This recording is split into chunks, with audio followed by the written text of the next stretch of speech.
నవత టీవీకి స్వాగతం. కాకినాడ జిల్లా తుని అలియన్స్ క్లబ్ మెంబర్ ప్రముఖ సిద్ధాంతి నెల్లిపూడి రాజుబాబు జన్మదిన వేడుకల సందర్భంగా తుని పాయకరావుపేట పరిధిలోని రక్తదాతలకు గౌరవ సేవా పురస్కారాలు ప్రదానం చేశారు. తుని అలియన్స్ క్లబ్ ఇంటర్నేషనల్ ఆధ్వర్యంలో కొత్తపేట సీతారామ యోగ మందిరంలో ఈ కార్యక్రమం జరిగింది. అత్యవసర సమయాలలో 106 సార్లు పైగా రక్తదానం చేసిన చెక్క శ్రీరామమూర్తి గుప్తా మరియు 48 సార్లు రక్తదానం చేసిన గొల్ల వెంకటేశ్వరరావుకి అత్యున్నత సేవా పురస్కారం ప్రదానం చేశారు.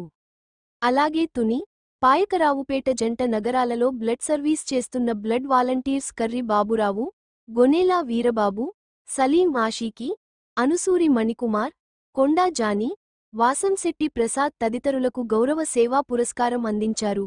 తుని అలియన్స్ ఇంటర్నేషనల్ క్లబ్ సభ్యులు కుచ్చెర్లపాటి జగన్నాథరాజు, నెల్లిపూడి రాజుబాబు, కేఎస్ఎన్, పలివేల ఆంజనేయ ప్రసాద్, నూకయ్య శెట్టి, పరవాడ తాతబాబు, అక్షర నాయుడు, నామన రవి, వేణుగోపాల్ తదితరులు పాల్గొన్నారు.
Please do like, share, subscribe.